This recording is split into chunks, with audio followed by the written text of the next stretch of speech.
नवरात्रि का तीसरा दिन और आज हम बात करेंगे माँ चंद्रघंटा की।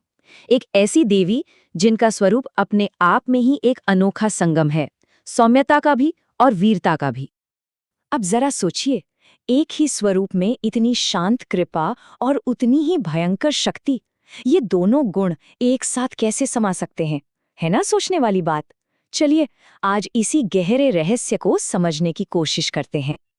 देखिए, ये द्वंद्व कितना स्पष्ट है। एक तरफ तो है देवी पार्वती अपने शांत, दिव्य और सौम्य रूप में, और दूसरी तरफ 10 भुजाओं वाली एक महापराक्रमी योद्धा देवी, एकदम अलग है ना। और यही वजह है कि नवरात्र के तीसरे दिन हम देवी के इसी स्वरूप की पूजा करते हैं। ये स्वरूप हमें यही सिखाता है कि शांति और शक्ति असल में एक ही सिक्के के दो पहलू हैं। तो शुरू कहाँ से करें? सबसे पहले उनके नाम को ही लेते हैं, क्योंकि उनके नाम में ही एक बहुत बड़ा रहस्य छिपा है। कभी उनकी छवि को ध्यान से देखा है? उनके मस्तक पर एक बहुत ही तेजस्वी आभूषण चमकता है, पर सवाल यह है कि वो है क्या और उसका इतना महत्व क्यों है? इसी आभूषण से उनका नाम पड़ा है चंद्रघंटा। चंद्र यानी आधा चांद और घंटा यानी घंटी। तो चंद्रघंटा का मतलब हुआ आधे चांद के आकार की एक सुनहरी घंटी जो उनके माथे की शोभा बढ़ाती है। लेकिन रुकिए, ये कोई मामूली गहना नहीं है। ये असल में एक बहुत ही शक्तिशाली प्रतीक है, दुष्ट शक्तियों के विनाश का संकेत। तो अब सवाल उठता है कि देवी के इस योद्धा स्वरूप का जन्म कैसे हुआ? इसकी भी एक बहुत ही दिलचस्प कहानी है। कहानी की शुरुआत होती है देवी पार्वती और भगवान शिव के विवाह से। उस समय देवी के सौम्य रूप ने पूरी दुनिया में शांति फैला दी थी।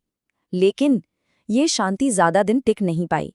जल्द ही असुरों ने आतंक मचाना शुरू कर दिया, और तब देवताओं की रक्षा के लिए देवी को एक नया शक्तिशाली रूप लेना पड़ा। और क्या जबरदस्त परिवर्तन था वो! देवी ने साहस और शक्ति के प्रतीक सिंह को अपनी सवारी बनाया, अपनी 10 भुजाओं में अलग अलग शस्त्र धारण किए, और ठीक उसी क्षण उनके माथे पर वो दिव्य चंद्रघंटा प्रकट हुई। सोचिए उस पल के बारे में जब देवी युद्ध के लिए तैयार थीं। कहा जाता है कि जब उनके माथे की चंद्रघंटा से दिव्य नाद गूंजता तो असुरों की सेनाएं थर-थर कांप उठती थीं। यानी उस दिव्य घंटी की आवाज का असर दो तरफा था। एक तरफ तो वो असुरों के हौसले पस्त कर देती थी, और दूसरी तरफ वही आवाज देवताओं के अंदर एक नई, एक अदम्य शक्ति और जोश भर देती थी। ये तो हुई पौराणिक कथा, लेकिन आज के समय में माँ चंद्रघंटा की उपासना का क्या महत्व है? उनके आशीर्वाद से हमें क्या मिलता है? चलिए इसे समझते हैं। माना जाता है कि जो भी सच्चे दिल से माँ चंद्रघंटा की आराधना करता है, उसे कई वरदान मिलते हैं। जैसे साहस और आत्मविश्वास बढ़ता है, हर तरह के डर से मुक्ति मिलती है। कहते हैं कि उनकी कृपा से आसपास की सारी नकारात्मक ऊर्जा खत्म हो जाती है, और सबसे जरूरी बात, जीवन में शांति और वीरता, इन दोनों का एक सही संतुलन बनता है। तो अगर इसे एक लाइन में कहें तो माँ चंद्रघंटा की पूजा हमें अंदर से शांत बनाती है और साथ ही बाहर की हर चुनौती का सामना करने की हिम्मत भी देती है। यही वो संतुलन है। और यहीं पर ये कथा हमें एक बहुत गहरे सवाल के साथ छोड़ जाती है कि आखिर कोई अपने जीवन में शांति और शक्ति का, सौम्यता और वीरता का ये संतुलन कैसे हासिल कर सकता है।